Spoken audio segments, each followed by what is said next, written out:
back in action tonight. Lask in the Europa League.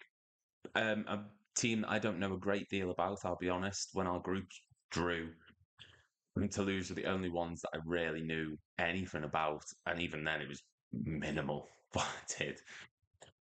I'm excited. I personally love the Europa League competition. I think it's an exciting time for any fan to be in. Yes, we want to be in the Champions League, but it's a great opportunity to get younger players, development, rotate the squad. You kind of have to at this competition. I'm just going to give my thoughts on Liverpool's chances in it, what I think our starting 11 should be, and just talk about the Europa League in general. I think it needs a lot of discussion, to be honest. It's viewed very poorly, the Europa League, and I just don't think it should be. To start off then, we're going to go through Liverpool's chances in the competition. Let's face it, this is a competition that we all know we should be winning. We've only been in this competition once under Klopp. We reached the final and we lost to Sevilla, arguably the greatest team in the history of the Europa League.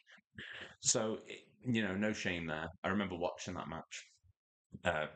Sturridge with his outside foot, outside the boot, curler into the bottom corner, thinking, this is it. We're going to win this. We're going to win European silverware.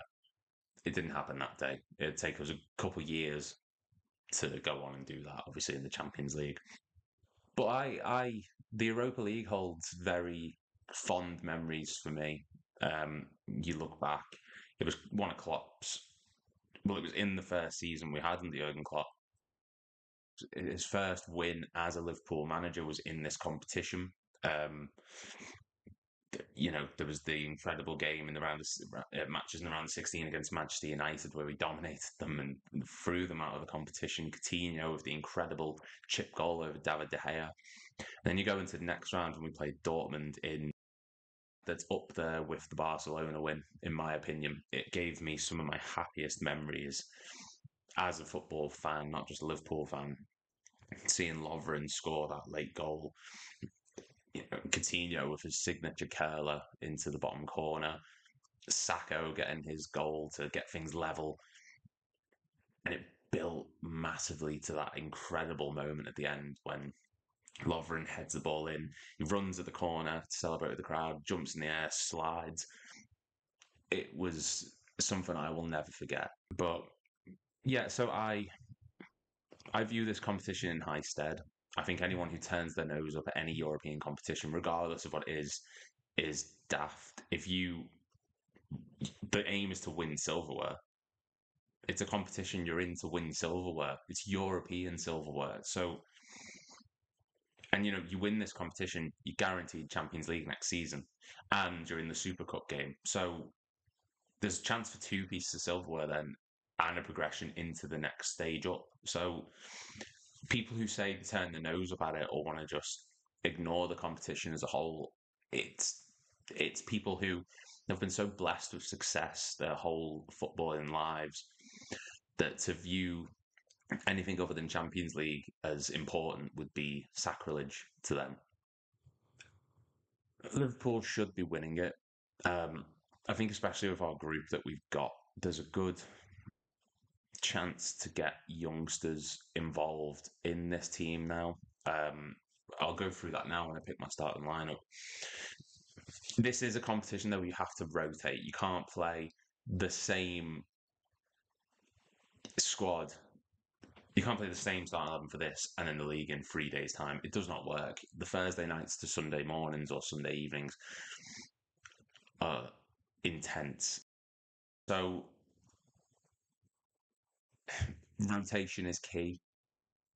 And if I was Jurgen Klopp, I'd be looking at this team and going, right, where do we stand? So Lask are a side who have not won the Austrian League since 1964. They're currently third in it. And they've never competed in the Champions League. They've been in the Europa League before. They were in the Europa Conference League, the UEFA Conference League, or however you pronounce it now. It was 21-22 season. So it's been 2 years since they were in the UEFA Conference League. they're going to go for it. I think these sides do. They're difficult to play away against in particular. First game of the competition, upsets can happen.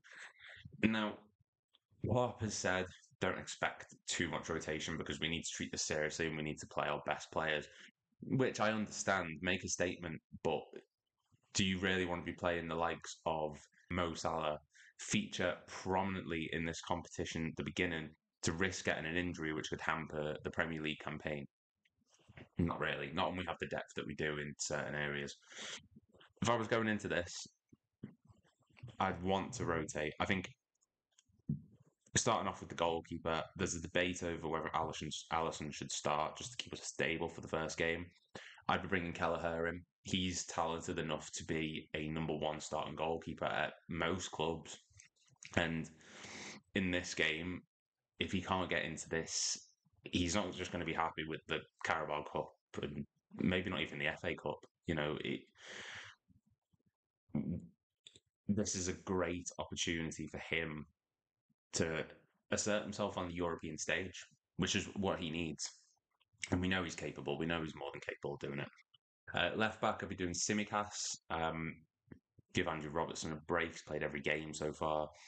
Van Dijk definitely does need to start, just getting back up to match fitness. And then alongside him, I'll be playing Kwanzaa. If he's fit, I think when Kwanzaa plays alongside someone like Matip and Gomez, I think the nerves can set in. He needs that stable leader next to him just to calm him down, guide him, give him, just work along with him, keep him steady, tell him where to go, just monitor. And Matip doesn't do that. He's not the most vocal player in our team by a mile. So Van Dijk would be helpful, and I'd be happy with that centre back pairing. Right back, we're not going to have a choice but to play Gomez. I think Conor Bradley's got a back injury, and Calvin Ramsey's made of biscuits at this point. He's not going to play, so it is going to be Joe Gomez. Trent's not training either, so it is what it is. Not thrilled about it, but again, maybe this is a game to get the confidence up. I don't know enough about the LASK players to really give a verdict on how good attacking-wise they are. We'll have to, wait and see with that. Defensive midfield, to be playing Endo, 100%, getting the game time. And then just above him, I'd have Harvey Elliott and I'd have Curtis Jones. Save Szoboszlai and McAllister for the West Ham game. Maybe bring McAllister on just to get his fitness up a little bit. But I think Jones and Elliott definitely deserves it following the Wolves game. Curtis Jones, this is a great opportunity for him on a European stage again, just to sort of build himself up. He needs it more than anything. I think his confidence is a bit low at the moment. Finished last season on a high. This season, he's not reached those same heights, and this is a good chance for him. You could make the case for Gravenberch, but I think Gravenberch is someone that you should bring on maybe if God forbid, we're chasing the game, or if we need a bit more defensive solidity because we're winning like by a narrow margin. It might be a 1-0 in like the later minutes. Bring him on as an extra defensive unit. And then my front three, Nunez has to start. I think he needs goals to get the confidence up.